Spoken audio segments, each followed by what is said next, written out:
Thank you so much, everybody. And yet another woman standing up and speaking for an absent man. So coming here today posed an interesting challenge for me. On the one hand, the purpose of today was to speak to the changes that had occurred in our lives and increase the awareness of family disasters after natural trauma. On the other hand, Black Saturday and its ensuing chaos is becoming more and more a part of my history, and my children and I are moving on. But nothing happens without context. Black Saturday altered the trajectory of our lives. It shaped us as people and has left its mark upon us. We have no way of knowing what our lives would have been like had the fire not come. But I can tell you this for certain. The I of 2009 could not have imagined, could not have conceived of a future without my Joe in it.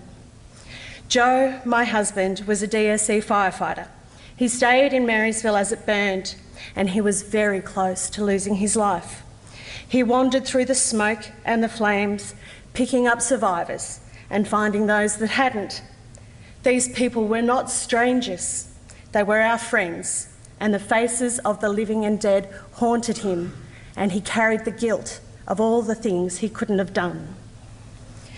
When Joe came out of Marysville with a convoy of survivors, he was in shock. I remember seeing him across the oval and running to him and throwing my arms around him, fully expecting that those strong arms would wrap around me in return, and he would kiss me on my head and say, "You brave girl, you did it, you saved the kids." But he was a statue. I hugged a petrified man. That night as we slept at a friend's place in Alexandra, when he was sure I was asleep, he cried. This man doesn't cry. And I realised I could never know what he'd been through. So the months roll on and they're a blur. Our traumatised mind has a funny way of remembering things. It's like pictures, like snapshots. And they're not nice ones. And I'm in shock. I don't know what to do. I want to be able to speak to Joe. I want to be able to talk to him about what's happening for us and make a plan around our future. But Joe's completely shut down. He goes from bad to worse, and we move into rental accommodation in Buxton. And one day, he puts himself in one room and me in another, and he says, "Don't even knock on this door if it's closed. Don't let the children knock on this door. If I'm in here, you're out there." He won't talk to his kids. He won't meet their eyes, and they begin to distance themselves from him.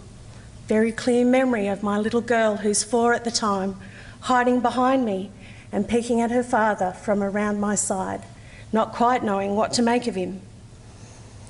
He's unravelling all the time. I can feel his frayed edges, and I try to get him help, but I'm banned from talking to his work. He's afraid he'll lose his job. But I call his boss anyway. What else am I going to do? And I'm told that they can't make him take the help, that they can't force him. He won't have counselling. He won't do it. He won't take medication.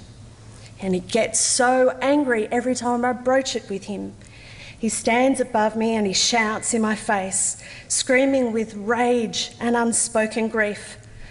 And frankly, I begin to be relieved when he takes to his room.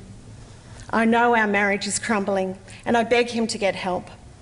One day he threatens to leave, and I put myself on my knees in front of him and I beg him not to go. I know he is ill. How can I help him if he doesn't stay? I'm his wife. It's my responsibility. It's my right. It's my privilege to be there for him as he's always been there for me. I want him to be well. I want him his old self again, and I miss him desperately. But by Christmas is beyond me. He's slipped through my fingers like sand, and I realise I can't save him. He leaves on Christmas Eve. And that's when things get really scary. The next 3 months is a roller coaster, and I'm unravelling now. I can't hold me together anymore, and I'm scared for what that's doing to my kids. The sense of who I am is undermined.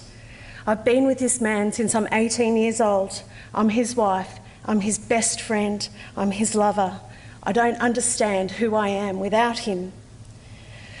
But with some support from some very dear friends and many, many services, there's a point where I hold up my hands and I say, that's enough. Take a step back. Take a step back. I have to look after me and the kids. And at first he's fine with that. He's fine. And then a couple of days on, there's a suicide attempt. He texts me and he texts my son, who's 12 years old at the time, to say, I'm going to do it. Yep, that's it. I'm doing it. So I rush to where he's staying in the temporary village in Marysville. And he lets me in the room, and I'm surprised because he seems quite calm. And he shows me the rope he's got hung up, and he says, I've just let you in here so you can see what I'm going to do next. And then he pushes me backwards out of the door, and he locks it. And I'm frantic. The last thing I want for this man is his death. I can't have him leave. What am I without him? So I call the police and I scream and I yell, and the people from the temporary village come and they bang and they call to him and tell him not to do it. And the police arrive and they bundle him off, and he's sectioned under the Mental Health Act. But he still has his mobile phone with him.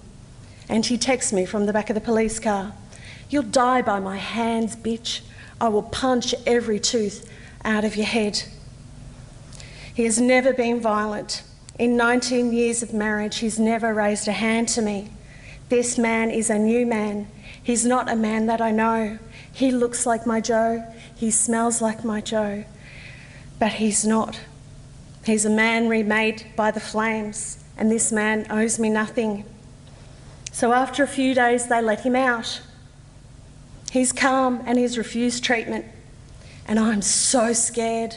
Those words, those texts are running through my head. What am I going to do? I know he's coming back home.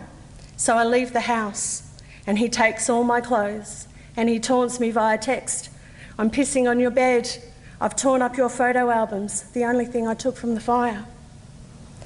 So I wait for him to go and I come home to my house, strangely unaltered. But he's taken all of my clothes.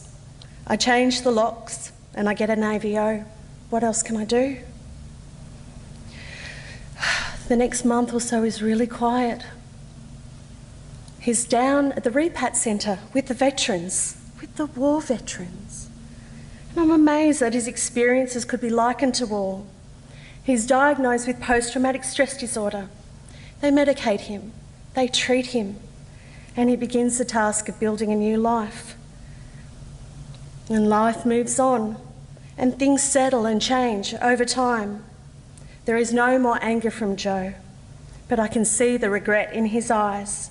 And as our paths diverge and the distance and time grows greater, we become strangers.